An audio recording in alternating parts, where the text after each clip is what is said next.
l'enregistrement. Donc rebonjour et on démarre les happy hours. Voilà. Donc le sujet du jour, c'est de travailler sur de travailler sur les ordonnancements des champs. Donc l'ordonnancement des champs, il y a différents types d'ordonnancements.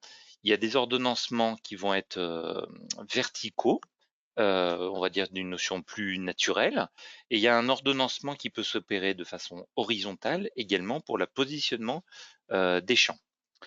Je vais agrandir un petit peu parce que vu que j'ai changé pour un écran un peu plus grand, ce sera plus agréable pour tout le monde. J'ai zoomé un petit peu. Donc on va aller dans une fiche de préref. Alors ça fonctionnera exactement pareil pour la notion de produit. On ira voir un petit peu plus tard, mais c'est exactement pareil.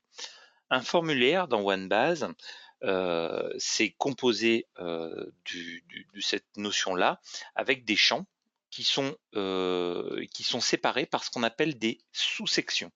Là, ce que l'on voit là, c'est une notion de sous-section, ce qui permet d'ordonnancer l'information en fonction d'orienter pour la saisie ou pour la compréhension de l'objet des grandes masses d'informations. Donc là, c'est une notion de sous-section. Et donc le fait d'apparaître dans cette sous-section, c'est que au sein du champ, dans le paramétrage du champ, donc je vais ouvrir le paramétrage de ce champ-là. Encore une fois, si vous n'avez pas les droits pour paramétrer ces éléments-là, soit vous demandez à votre administrateur de vous donner ces droits-là, soit vous demandez à l'administrateur de pouvoir réaliser cette modification-là. Donc on voit que sur ce champ-là, le champ de date de demande, on a la possibilité de modifier le libellé de sous-section et le code de sous-section. Donc sur cet élément-là, l'identification du demandeur, si je modifie l'identification du demandeur, je vais mettre test, identification du demandeur test, je vais avoir un libellé de sous-section qui va apparaître ici. Parce que maintenant, j'ai plus les mêmes sous-sections sur l'ensemble de mes champs. Donc, il faut modifier les codes et les libellés de sous-sections sur l'ensemble de ces champs-là, si on a besoin de les modifier au fur et à mesure. Alors, on peut le modifier comme ça ou on peut le modifier en faisant des modifications massives. On retrouve la notion de modification massive dans un des happy hours que je vous ai présenté précédemment. Donc on va modifier, remettre comme c'était avant. Donc ça c'est pour l'ordonnancement des sous-sections. Donc une chose importante, c'est que si par hasard je veux déplacer le champ commercial après le code de configuration du produit, donc je vais déplacer le champ, donc je peux le déplacer, c'est toujours dans cette notion-là. Alors je ne peux pas modifier la position parce que c'est relatif, mais je peux déplacer ce champ soit en disant bah c'est le dernier de mon formulaire, soit c'est le premier de mon formulaire, soit je vais le mettre après un champ particulier. Donc là je vais le mettre après le champ code de configuration produit, qui est le code demandeur code configuration produit. Demandeur code configuration produit, donc je lui demande de le mettre après. Donc je vais enregistrer cette modification-là. Et là, je vais me retrouver avec mon élément qui va se retrouver ici. D'accord? Alors attention, vous voyez, il me remet le même sous-section parce que je n'ai pas changé la sous-section. Donc si j'ai besoin qu'il aille dans la même sous-section que demande, finalement, ben, il va falloir que je mette le même code demande. Je mette zut, je fais des bêtises. C'est dans le libellé de sous-section. C'est ici, demande. OK. J'enregistre. Finalement, ce champ-là, maintenant, il est noyé dans demande. D'accord? Donc, je peux le réordonnancer. Ce commercial, je vais le réordonnancer dans l'espace, dans l'aspect vertical des choses, et je peux le réinsérer dans une sous-section qui était connue. Donc, si je veux le remettre au-dessus, donc c'est-à-dire après les ces infos-là après DVR par exemple. Je vais reprendre ce champ-là, je vais le remettre après le champ DVR, très bien. J'enregistre. Si vous avez compris, si j'ai changé mais sans modifier le code de sous-section, je vais retrouver demande entre ces éléments-là. Je vais pas, je me retrouve avec demande qui est noyée à cet élément-là. Donc si je veux remettre ma sous-section, il va falloir que je change mon code et ma valeur de sous-section pour cet élément-là. Donc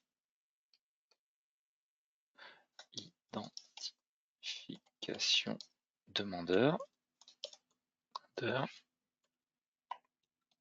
Ok. Là, je vais copier-coller pour pas que je fasse de faute. J'enregistre.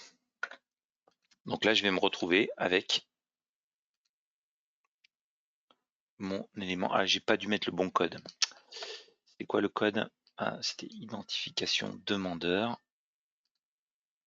Pas dû le faire parce que c'est le code qui compte. J'ai dû faire une faute de frappe. Donc pensez bien que c'est le code, c'est-à-dire qu'on a le sentiment que c'est bon parce que le libellé paraît être le bon, mais s'il y a une différence d'une lettre, d'un code, OneBase va croire que c'est pas le même code de sous-section. Donc là, il nous a remis les éléments les uns en dessous des autres dans la même sous-section. Sur ce type de formulaire, parfois, il peut être souhaitable plutôt que de les avoir d'une manière verticale, même si c'est intéressant de les avoir verticales, parce que si on les a verticales, si on a un écran qui est assez restreint, ça peut nous permettre d'avoir un listing de saisie beaucoup plus simple. Parfois, il est intéressant, si on fait des largeur fois longueur fois profondeur, d'avoir les champs sur la même ligne pour que ce soit plus simple pour la compréhension. Là, en l'occurrence, on a la date de la demande et la création de la demande. On pourrait très bien les mettre sur cette même ligne-là. Ce qu'il faut savoir, c'est qu'en fait, sur une grille OneBase, je vais faire exprès de l'agrandir comme ça. En fait, une grille formulaire de l'élément central, en fait, c'est une grille qui a 8 colonnes. C'est-à-dire que cet élément-là est composé en 8 colonnes. Je vais essayer de le dessiner pour cet élément-là. Je ne sais pas si je peux arriver à dessiner. Je ne sais plus où est-ce que c'est. Ah oui, outil de dessin, excusez-moi. J'y suis. Donc en fait, sur cet écran-là, on va avoir 8 colonnes. Une première, une deuxième, une troisième, une quatrième, une cinquième, une sixième, une septième et une huitième colonne. Et donc, dans la configuration horizontale des éléments, il faut que chaque somme des éléments puisse faire 8. Et ces éléments, on va les retrouver. Je vais arrêter mon dessin, effacer tous les dessins. Très bien. Je vais retrouver mon pointeur. En fait, on va pouvoir utiliser l'agencement horizontal de la rubrique. Et en fait, pour que ça se positionne bien, il faut que la somme de ces éléments-là fasse 8. Donc là, en l'occurrence, vu que les champs sont les uns en dessous des autres, un seul champ prend l'espace d'une ligne complètement. Et là, tel que c'est inscrit, il nous dit que le libellé du champ va prendre 2 colonnes. Il nous prend 2 colonnes, 1, 2. Et l'aspect du contenu du champ, c'est-à-dire là où on va saisir les éléments, il va prendre tout le reste de la largeur. Et enfin, si on avait besoin, on aurait des colonnes vides si on avait des besoins particuliers. Donc là, si par exemple sur l'identificateur de la commande, je mets 1 et 7, là pour essayer d'avoir une cohérence pour toujours ce que je fasse 8, finalement mon libellé, il va se décaler d'une colonne. Je suis sur l'aspect commercial. Donc vous voyez, il s'est décalé d'une colonne. Alors vu qu'on est un peu en responsive, ce décalage il se fait en fonction de la largeur de mon écran. Donc là j'ai un énorme écran, une première colonne pour commercial par rapport aux deux autres, des autres éléments. D'accord? Donc là c'est pour faire un champ, où ce champ, le champ commercial, il va prendre 1 et le reste pour le contenu de mon champ.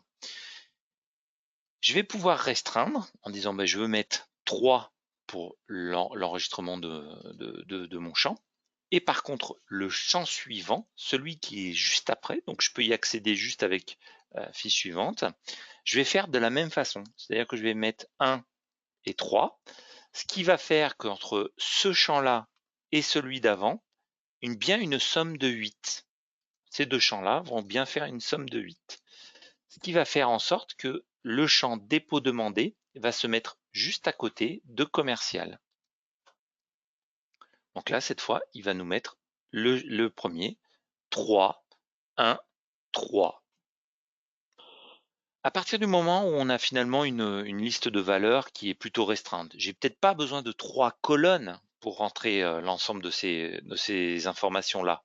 Donc après, je peux m'amuser pour remettre un petit peu mieux les éléments. Donc sur ce champ-là, finalement, pour respecter l'harmonie globale de mon formulaire, je vais dire que c'est 2. Et le call span du champ, le call span champ, je vais mettre également que c'est 2. C'est-à-dire que là, je vais respecter la somme de 4 pour qu'il y ait toujours le champ d'à côté qui puisse être respecté. Donc, je vais voir ce que ça va donner au fur et à mesure. Donc là, j'ai bien mon champ commercial qui se remet dans l'alignement des autres et j'ai mon autre champ qui est à côté. Donc, je peux le rapprocher en fonction des besoins ou l'éloigner en fonction des besoins de mes éléments. Donc, grâce à ça, je vais pouvoir ordonner et en mettre plusieurs. Et comme ça, je peux aussi définir que je vais pouvoir aller jusqu'à 4 champs sur la même ligne. Donc, si je prends ce champ-là, je dis 1, 1, j'enregistre. Je passe au suivant, 1, 1, j'enregistre. Je passe au suivant, 1, 1, j'enregistre. Je passe au suivant, 1, 1, j'enregistre. Donc là, maintenant, j'ai 4 champs. Et sur ces 4 champs, ils font une somme de 8. Je vais pouvoir avoir mes 4 champs les uns à côté des autres. Ce qui me permet d'ordonnancer les éléments comme je le souhaite. Donc, si on a des champs qui sont du type hauteur fois largeur fois profondeur, ça peut être plus sympa de les voir les uns à côté des autres que les uns en dessous des autres. D'accord? Donc moi, je vous conseille de toujours mettre le call span de la même manière pour que ce soit plus simple pour l'utilisateur. Donc, quand on livre OneBase au départ, on met toujours 2,6 pour que ce soit plus simple pour tout le monde. Mais vous pouvez réaménager vos valeurs pour mettant 1 et 4 par exemple, plus après. Si par exemple on veut laisser ces choses de cette manière-là, mais que on veut remettre commercial et dépôt demandé derrière, on a la possibilité de se dire que mon champ d'avant fait 1 plus 1, ça fait 2, plus celui-ci, ça fait 1 et 1, donc j'avais 4 valeurs, donc il va falloir que je remette 4 en colonne vide pour repousser les deux champs suivants sur la ligne suivante. Et là, pareil, ils font 1 et 1, et le suivant, il fait 1 et 1, et là, je vais dire 4. J'enregistre. Donc là, cette fois, ces deux champs-là vont se positionner juste en dessous, ici même. Donc là, j'ai les deux champs qui vont être décalés de cette manière-là. Donc en fait, j'ai dit à OneBase, les quatre dernières colonnes, je ne les exploite pas. Je ne veux pas. Tu vas les laisser vides. Je ne veux pas que tu les exploites dans cette configuration-là. On a la possibilité de pouvoir modifier ça directement quand on est sur ce type d'écran. Donc là, je ne sais pas si vous avez fait attention à ce que j'ai fait. Je vais refaire le geste. Je vais sur la configuration de mon champ et soit je le fais individuellement dans la configuration de ce champ-là, soit je peux aller directement en faisant retour, remonter d'un niveau et là, je vois l'ensemble des champs. Ce que je fais, c'est uniquement sur le champ demandeur de ref, OK, et essentiellement sur la sous-section qui est identification demandeur. D'accord? Donc je fais une identification demandeur uniquement sur ces champs-là. Je vois normal et je peux cliquer sur détailler. Et si je fais sur détailler, je vais pouvoir visualiser ces notions de call span qui se trouvent ici. Donc j'ai l'ensemble du paramétrage de mes champs. Et quand on est ici, on a la possibilité de créer également de faire une modification directement ici. Donc c'est un peu plus technique parce que du coup, on voit moins les choses, mais on peut très vite remettre comme c'était avant, c'est-à-dire 2, 6, 0, 2, 6, 0, 2, 6, 0. Donc je le fais pour le call span, mais j'aurais très bien pu faire exactement pour les sous-sections, modifier mes valeurs de champ, modifier les types de valeurs. La modification massive du paramétrage des champs est plutôt rapide en fonction du filtre courant. Donc là, j'ai fait des filtres sur les visas et les sous-sections, mais vous pourriez très bien filtrer sur des codes de champs directement. J'enregistre ma modification de paramétrage et là, du coup, mes champs vont se remettre comme ils étaient précédemment, les uns en dessous des autres. Voilà, je reviens à l'état initial. Donc si je voulais que sur une section entière, c'est-à-dire l'identification de demandeur, je veux que ça prenne que une seule colonne pour le libeller, je peux le faire d'une manière assez rapide. Et si je veux que ça, ce soit uniquement à 2, parce que je veux faire un effet un peu particulier, bah là, si je veux faire une somme de 8, il va falloir que je mette 5 en call span de valeur. Ce qui fait que là, toute ma sous-section va être impactée par cet élément-là. Donc ça permet de bien décaler les éléments. Donc on peut aussi avoir un effet pour sensibiliser l'utilisateur à ce qu'il fasse attention aux éléments. Donc on peut avoir un décalage plus ou moins prononcé. C'est pas forcément très heureux, mais c'est simplement pour vous montrer qu'il y a une certaine forme de possibilité. Donc si je reprends toujours mon dessin de ma grille, en fait, j'ai une colonne qui sert au libellé, une deuxième qui est là, une troisième. Donc là, j'ai bien le libellé en 1, les deux pour mes champs, et le reste, c'est vraiment mes colonnes qui sont en call span vide. Je reviens à l'état initial, où là, je vais dire, bah, c'est 2, 6, 0, 2, 6, 0, 2, 6, 0, et ainsi de suite. 2, 6, 0. Et je vais faire exprès de faire une anomalie. Donc là, sur le dernier champ, je vais mettre 2, 6, et puis on va mettre 2, 4, 0. Donc là, on a provoqué une anomalie dans l'outil. Donc on va se retrouver avec un message d'erreur dans l'interface. Je suis en bout du... Non, j'aurais dû le faire sur un autre champ. Excusez-moi, donc 2, 6, 0, je vais le mettre plutôt là, 2, 6. Parce que vu que c'est le dernier, il change de sous-section, ça n'a pas vraiment d'impact, cette modification d'éléments. Donc je vais prendre plutôt celui-ci. Donc on a une erreur qui nous dit, attention, il y a une erreur de placement. Parce que la somme de cette ligne, il considère que ça fait 14 au lieu de 8, parce qu'il additionne commercial et dépôt demandé.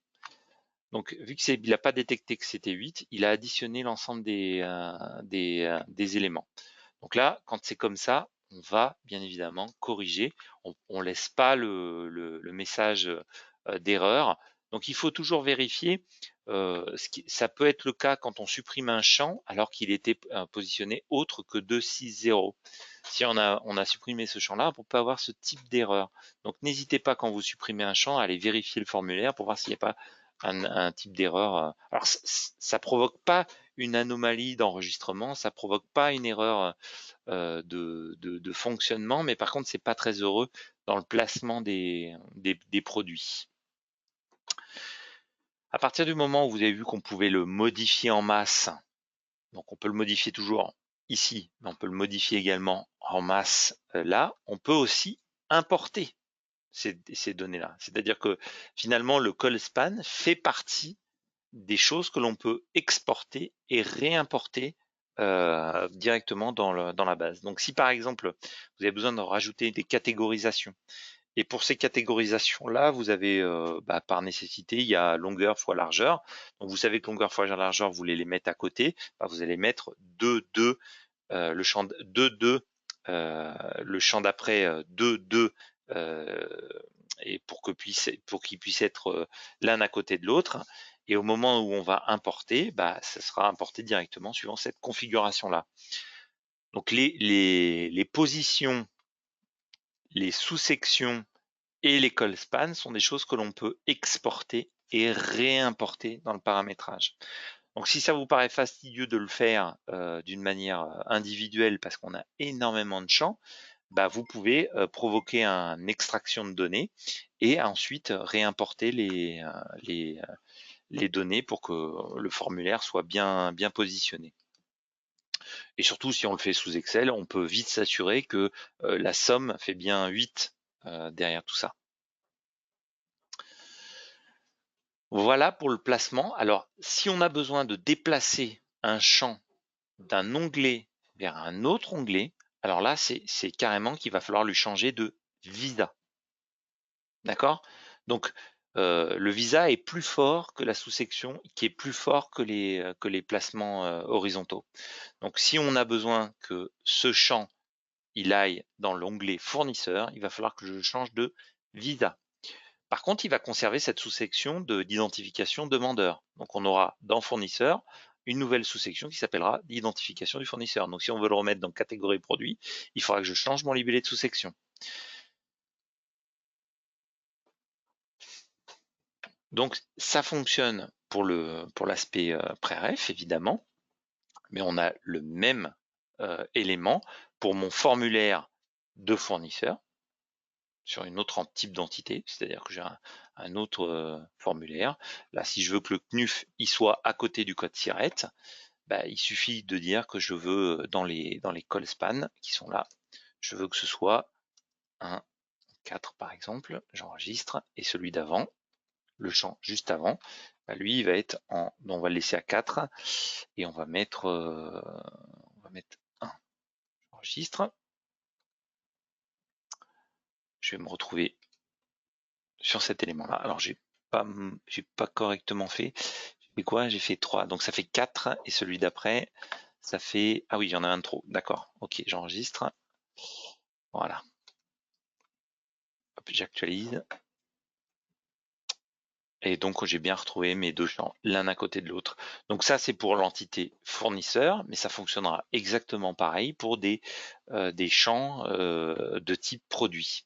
C'est-à-dire que si finalement le pictocoloris doit être à côté de coloris, rebelote, même façon. Donc je vais sur le premier, là je vais lui dire que c'est 2, j'enregistre. Le champ d'après, c'est 2, j'enregistre.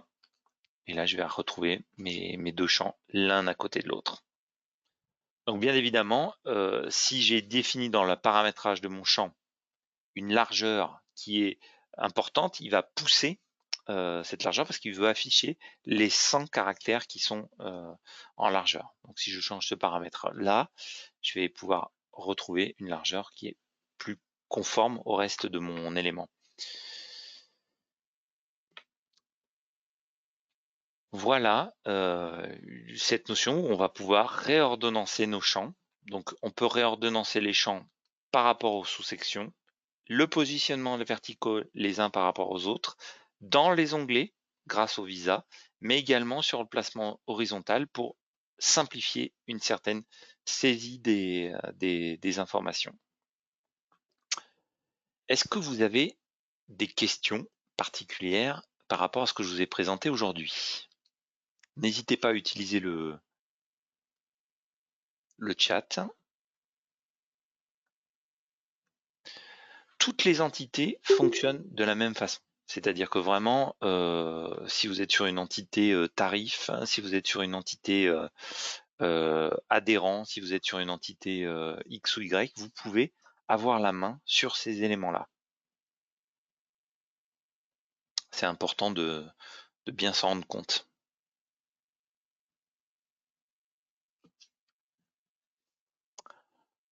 Voilà, j'ai fini de vous présenter ces éléments-là. J'ai pas de questions particulières, donc je pense que ça a dû être assez clair, j'espère en tout cas. Ça, c'est des fonctionnalités qui sont totalement natives. Le seul truc, c'est qu'il faut avoir les droits du paramétrage du champ. Si vous n'avez pas les droits de paramétrage du champ, vous pouvez pas. Il n'y a rien à activer particulièrement. tous les administrateurs peuvent avoir ces droits-là pour pouvoir modifier ça. Donc s'il y a des choses en tant qu'utilisateur, vous pensez que ce serait mieux d'avoir les champs les uns à côté des autres, vous pouvez demander à votre administrateur de les réordonnancer. Soit le chef de projet attaché à votre enseigne peut vous accompagner, sinon on peut demander à Emma, toujours pareil, au numéro, de pouvoir vous aider en cas de besoin. Voilà. En tout cas, merci pour votre attention et à la semaine prochaine pour une prochaine session des Happy Hour. À bientôt.